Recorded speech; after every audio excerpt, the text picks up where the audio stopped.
Hey family, welcome back. MarshaunO'Laniyan here, your favorite life and relationship strategist, and I help women that are married or in long-term relationships stop feeling unloved and disconnected and shift them to feeling heard, understood, appreciated, all while creating the intimate moments as well as relationship that she craves. Now you keep coming back to MarshaunO'Laniyan because you want to be a part of the top 1% of couples that have extraordinary relationships. Now today we're going to talk about arguing.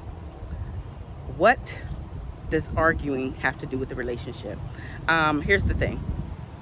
Arguing is inevitable in every relationship. It is how you argue that is important. And it also, today we're going to talk about how to actually stop arguing.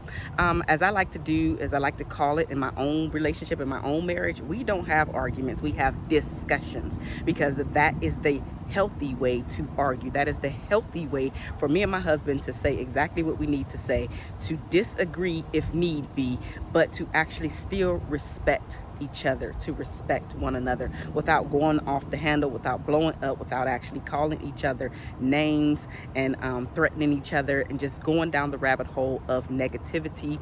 And research has actually shown that arguing, and specifically the way that you and your spouse argue, specifically the way that you and your partner argue, will determine the outcome, especially if you're married. It will determine the outcome of your marriage, how you fight, how you argue, how you guys handle conflicts. And so I want to give you the recipe that has been working in my life, the secret, the recipe that's been working in my life to actually still get out what I need to say, as well as my husband tell me what he needs to say, with us both being respectful of one another's feelings, but also just being respectful in general, because the rule is how you treat people. You should treat people how you want them to treat you. And so we actually practice that in our relationship. Are we 100% perfect? No, we're not perfect. However, there is usually, no, I can't even say usually, there never is any arguing. There never is any name calling. There never is any bodily harm or like punching walls or anything like that. So I have to say that we have a really great relationship in that aspect. But are there disagreements? Yes. Does he get on my nerves? Yes. Do I get on his nerves? Yes. So we definitely have our disagreements in the moments where we quote unquote can't stand each other, because I need to get out what I need to say. You're not hearing me. You're not understanding me. And so we have to basically take a step away, go back to the drawing board, and actually be able to still say what we need to say, but in a respectful manner. So now, with that being said, how to stop arguing. I'm gonna give you 10 ways, 10 things that I actually do. Do I do them every single time? No, because a lot of these are now implanted, but I want to give these to you. So if they're not implanted in you, if you're not already doing these things, then you need to start doing these things so you two can have a wonderful relationship. Now, before I actually jump into the very first one, if you made it this far, give me a thumbs up, subscribe to my channel, give me a like on Facebook if you're watching it there, but definitely show me some love, okay? And then share this with somebody who you know, like, listen, come here. You know that this person that you want to send this message to needs it, because they suck at arguing, or they argue in front of everybody. Listen, they're no fun to be around, especially when they start arguing. Send it to that person. Send it to that couple, because they need some help, obviously. Now, the very first thing that I want you to do is change the way that you're showing up. Yes, that is something that you have to internalize. That is something that you have to be intentional. I told you that as my word for the year. I'm being intentional about everything that I do. Arguments are no different. So being intentional about the way that you are showing up will change the way, it will change the dynamics of how you deliver your message. It will change the dynamics of how your spouse receives the message. It'll also change the dynamics. If you're showing up differently, guess what? Your spouse will show up differently. The bet is basically like he or she is following suit. But because you're watching this video, now you have to be the initiator. Man, woman, does not matter. You have to be the initiator and decide. Yes, you need to make a decision. You need to be intentional and showing up and saying, you know what, I'm going to actually handle this differently, because I have control over me and me only. He or she has control over what they do. I do not have control over how she or he reacts. I do not have control about how she or what he or she actually says. I only have control over me. So no matter what he or she does, no matter what, or how he or she shows up, I am going to be intentional, and I'm going to hold my composure, and I'm going to show up differently. These are all of the things that you need to tell yourself before another argument happens, because here's the thing: the test will happen when you come into the argument. When the argument is right in front of your face, that's when the test will occur. So you need to start practicing this stuff before an argument happens. This includes your co-workers, but obviously I'm talking about your romantic relationships, but you can take this into every relationship into your life. So you can change every way that you're showing up possible, because when you're becoming your best you, your world changes. The people around you change. The people that like the drama will no longer be in your life. And this actually even includes your spouse. Some spouses, let's be honest, some spouses like drama. Some of them do. And so you have to be the initiator. Maybe you're the one to actually start to help to change their pattern. But you have to show up differently first. The second thing that I want you to do is literally to stop engaging in the arguments. Yes, I said it. In the heat of the moment, it's really hard to hold your tongue, especially if this is not a practice for you, because that's everything that we're teaching here. It's all a practice. It's all intentional. It's all showing up. It's all being better. All of that is through practice. Do not engage, no matter how much you want to pop off, no matter how much you really want to give it to him or to her. Don't engage. Do not engage. Let him or her act, show up, show out, pop off at the mouth, just say whatever it is that they want to say. Now, they shouldn't be doing that. However, if this is something, especially if this is something that's been already occurring in your relationship, then again, because you're the one who's watching this, you're the one who's getting the education, now you have to show up intentionally. You have to be the one to stop things. And here's the secret. When you change, your spouse will actually follow suit. And I know that I said that earlier, but it is a secret. And most people don't realize that if you're all over the place, if you're the one who's arguing, fussing, and fighting, if you're the one that's name calling, if you're the one who's doing all these low blows, your partner will do the same thing. So why would it be any different when you start showing up differently in this way? If you actually just do not engage, guess what? Secret number 2. The argument can be no more, because who's going to argue with their self? If you do not engage, and once they start paying attention, because in the beginning you just popping out, you're saying a whole bunch of things that you know is going to get under your partner's skin. So you're not paying attention to what they're doing. You're just getting it out, right? But if your partner just shuts up and looks at you, or walks out of the room, or leaves the house, you can't continue to argue with yourself. So that's secret number 2. When you shut up and your partner realizes that you are no longer engaging, they have no choice but to do something different. Whether they walk out the room, whether they say F it, give up, whatever. But guess what? The argument has stopped. Number 3. Hold your tongue for the moment until you can figure out what it is that you want to convey in a respectful manner.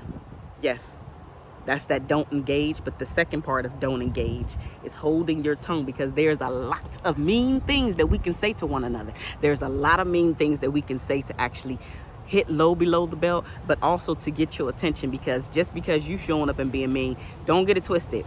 I can be mean just like you can. So don't get that twisted. Just like you can be mean, evil, devilish, your partner can do the same thing. So why spew all of this stuff? And back in the day, used to hear, sticks and stones can break my bones, but words can never hurt me. That is a lie. Everything that comes out of here can do some damage, or it can do some greatness. It can do some damage, or it can do some greatness. So why do you want to continue to damage the person that you're saying that you love? Continue to damage the person that could be the mother of your children. Continue to damage the person that you're lying next to. Continue to damage the person that you are having sex with. Like that, none of that works in the long run. None of it works in the long run.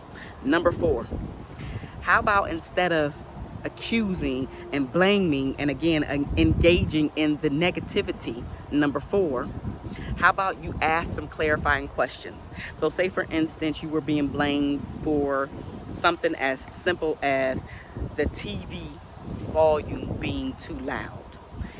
You turned down the volume, but it wasn't low enough for your spouse's approval. So instead of engaging with them, well, why is the TV too loud? Because I actually did turn it down. I mean, do I need to turn it down lower? Or maybe they're pissed off because they can't find their keys, and you usually have their keys, and you made them lose their, you made them, right? You made them lose their keys, and now they're questioning you, but it's not in a respectful manner. You always do this, you always do that. I can never find my keys. And instead of you going back and forth with that person, your spouse, your partner, why don't you say something like, hey, so the last time you had your keys was when you were in the bathroom. Why don't you go check there? Or the last time I seen your keys was actually on the kitchen counter. Why don't you go check there? So instead of engaging in the negativity, again, shift the conversation. Shift the conversation to make your partner stop and think, so they can take all of that negativity off of you and shift it somewhere else. Shift it with questions, with clarifying questions at that. So that is number 4. Number 5. No low blows and name calling. I already mentioned how destructive this can actually be, but I wanted to make it a point to say it is very destructive. Words can hurt. They hurt terribly, especially when they're not in the positive. And did you know that you have to say 7 positive things to kill that one negative thing that you've been saying? So just imagine all of the negativity that's been going on with the arguing. So each time you guys argue, now you got to think about and do and have fun 7 times in order to kind of wipe the slate clean. So if you're arguing 2, 3, 5 times a week, that's times 7. So now you got to do something 35 different times of fun to erase those 7 negative experiences. Like, why do that to yourself? Why do that to yourself when you can actually just show up differently? Do not name call. Do not blame. Don't engage. That's number 5. Number 6. I already mentioned holding your tongue. This goes along with holding your tongue, which is pausing before you react. So you can actually think about what it is that you want to say. You can also watch your partner to see how crazy, because literally you look crazy when you start doing stuff like that. Literally you do.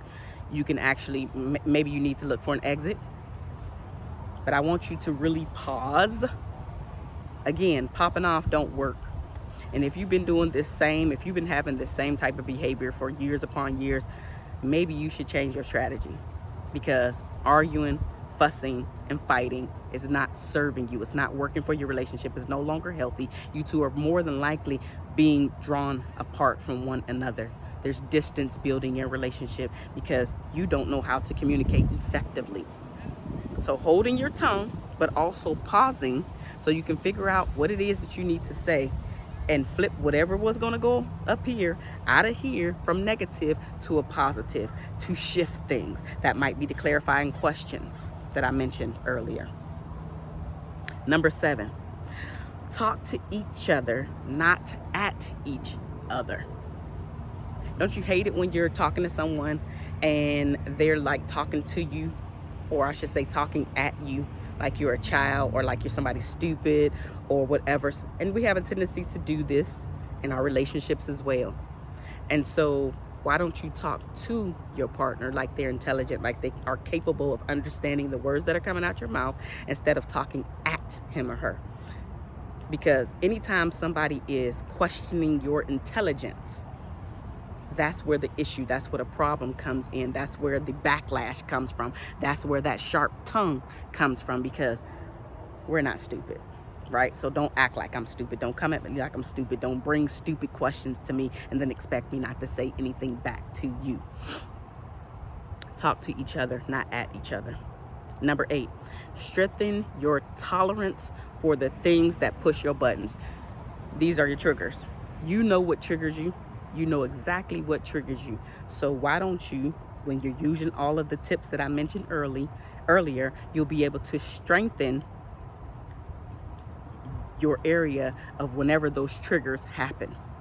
You'll be able to slow down, and maybe the first time you just mess it all up, and now you're going back and forth. But then you remember this video, you remember this conversation, you're like, dang, I got to do better next time.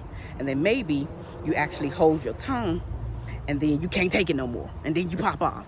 But you actually did better. So that's progress. It's progress. So don't beat yourself up for the progress, because here's the thing. If you've been doing a specific behavior for a long period of time, and in some cases years, even decades, it's going to take you a long time to break that thing. But if you notice each and every time that you now get into an argument, you do better, that's progress. Give yourself some props. Congratulate yourself.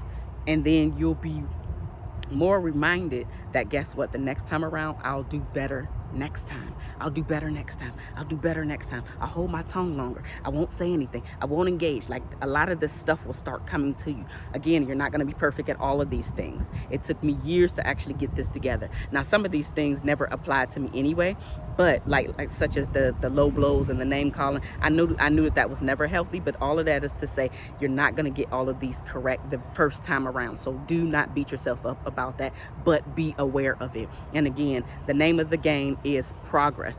Practice getting better so you can be better, so your relationship can be better, and and go more toward a healthier aspect versus a destructive aspect. And when you think about your partner, you're not thinking about killing them every time. You're like, oh damn, I actually want to see him, I actually want to see her, and you're moving more toward that, more of the fun times with your spouse or with your partner versus, damn, I gotta go see her again. Damn, why she texting? Damn, why she calling, right? You don't really want to be in a relationship such as that. So these are ways to actually improve your relationship more than you even realize, more than you even know.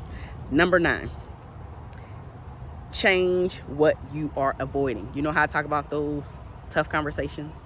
A lot of times when we get into these arguments, they're usually over stupid, petty things. But when we do not address the things that are really at the core of what we're trying to deal with, to say, the things that we want to say, maybe your partner is just not taking these things in healthily. Is that a word? Healthily? Anyway, maybe they're not taking it in a healthy way. And they just think that you're always criticizing them, or always blaming them, or always fill in the blank. A way to actually counteract that is to change what you're avoiding. So those tough conversations, have them, so you're not building up the resentment, so you can actually focus on this one thing that you're now arguing about. Again, I call it a discussion because that's what they are now in my household. They're discussions. There is no yelling, screaming, fussing, and fighting in my household. That's on purpose. It is by design, because again, my word is intentional. I'm very intentional in my relationship, and I do not preach what I do not practice. Okay? So keep that in mind. Number 10, this is the homework for you. I want you to make a list of all of the major fights that you keep having, and then one by one start talking about those fights, those things that irk you, those tough conversations, those things that you keep sweeping under the rug, but you know the conversation needs to be had. Start talking about why they irk you, i.e. the things on your list, and then share them with your spouse, because that's the only way you're going to get a healthier relationship. You have to address things. You have to talk about these things. And then guess what?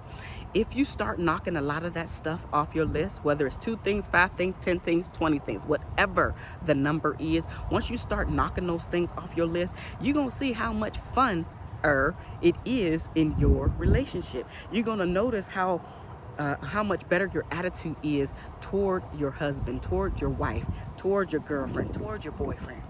You're going to be happier to see him or her. You're going to be back into the honeymoon stage of, oh, he's calling me, he's texting me, or she's calling me, she's texting me, right? You're going to feel happy that they're thinking about you during the day. You're going to want to answer the phone calls a lot faster. You're going to want to answer the text a lot faster, because now you have put them back in as a priority in your life.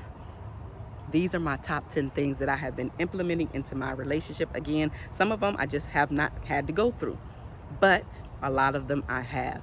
And now that I've learned them, I shared my 10 secrets with you, because I know that this is going to change your relationship around. It is. Now, if you have not watched the previous videos, which is, we talked about asking for what you want, we talked about the delivery of your thing that you want, and then we also talked about the timing. I am going to link all 3 of those here, because all four of these videos are going to help you to be a better person, showing up as a better person, and being able to articulate what it is that you want and get the results that you want, which is for your partner to shift, to change, and even yourself to shift and change into a better person. Now, if you need some help in any of these areas, definitely reach out to me. You can send me an email at marshaun@marshaunolaniyan.com. Again, that's marshaun@marshaunolaniyan.com, or visit my website at www.marshauno.com, and you can set up an appointment there. All right, I love you guys. There is nothing that you can do about it, and keep going out there killing it so we all collectively can decrease the divorce rate while simultaneously increasing the marriage rate, so we can become a part of the top 1% of couples that have extraordinary relationships. I love you, and there's nothing that you can do about it. I will talk with you very, very soon. Bye.